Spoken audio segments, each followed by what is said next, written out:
Assalamualaikum warahmatullahi wabarakatuh. Perkenalkan, nama saya Irina Perdia Antoni, mahasiswa dari Universitas Muhammad Nasir, Prodi Administrasi Rumah Sakit kelas A.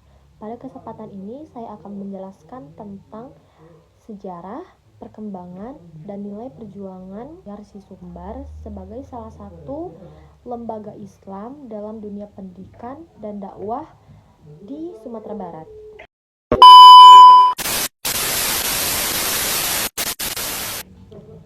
Yang pertama adalah sejarah pendirian Yarsi Sumbar. Yarsi Sumbar berdiri sebagai salah satu bentuk penghargaan para ulama, cendekiawan, dan tokoh masyarakat dalam mewujudkan pendidikan Islam yang berkualitas. Salah satu tokoh yang memiliki pengaruh besar adalah Buya Masud Abidin, seorang ulama dan pemikir Islam yang berperan dalam penguatan gerakan intelektual Islam di Sumbar. Latar belakang berdirinya Yarsi Sumbar tidak lepas dari kebutuhan akan lembaga pendidikan Islam yang mampu. Pertama, membangun generasi berilmu. Kedua, berakhlak mulia. Dan ketiga, mampu menghadapi tantangan zaman. Semangat pembentukan Yarsi berakar pada nilai-nilai perjuangan tokoh-tokoh terdahulu, termasuk Muhammad Nasir, yang menjadi inspirasi penting dalam hal dakwah, pendidikan, dan pembinaan umat. Dengan dasar itu, Yarsi Sumbar hadir sebagai wadah untuk melanjutkan tradisi keilmuan Islam serta menjadi pusat dakwah yang terstruktur dan modern. Yang kedua, perkembangan Yarsi Sumbar. Seiring berjalannya waktu, Yarsi Sumbar berkembang dari yang awalnya sekedar organisasi dakwah menjadi lembaga aktif dalam berbagai hal pendidikan dan sosial. Beberapa bentuk perkembangannya adalah: yang pertama, penyelenggaraan kuliah umum, seminar, dan kajian ilmiah yang menghadirkan tokoh-tokoh seperti Profesor Masud Abidin, Profesor Yaswirman, dan Dr. Mary Herliza Mars. Yang kedua, pembinaan generasi muda terutama mahasiswa agar memiliki pemahaman Islam yang moderat, intelektual, dan beretika.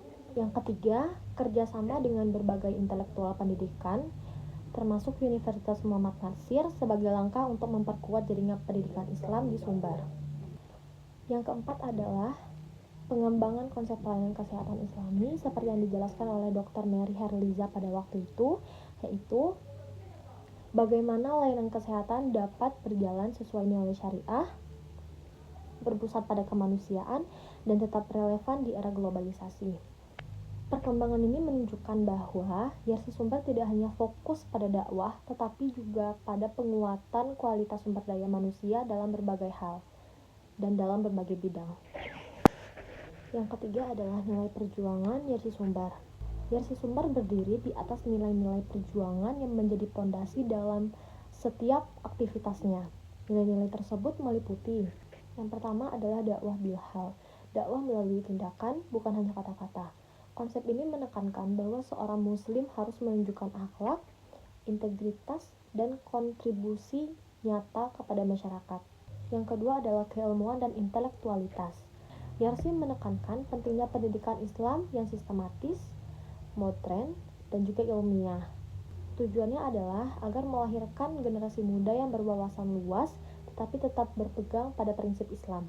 Yang ketiga adalah amanah dan tanggung jawab sosial. Lembaga ini mengajarkan bahwa setiap aktivitas, baik pendidikan ataupun pelayanan publik, harus dilakukan dengan rasa tanggung jawab kepada Allah dan masyarakat. Yang keempat adalah kebersamaan dan persatuan umat. Perjuangan Yarsi tidak bersifat individual, melainkan mengajak masyarakat untuk bersinergi dalam membangun umat melalui pendidikan, dakwah, dan pelayanan sosial. Yang kelima atau yang terakhir adalah profesionalisme Islami. Dalam bidang seperti pelayanan kesehatan, Yarsi menekankan profesionalisme yang dibaluti dengan nilai syariah, seperti keadilan, empati, dan menjaga kehormatan pasien. Sebagai kesimpulan, Yarsi Sumbar adalah lembaga yang tidak hanya berperan dalam sejarah perkembangan pendidikan Islam, tapi juga terus berkembang melalui dakwah, pembinaan, dan inovasi.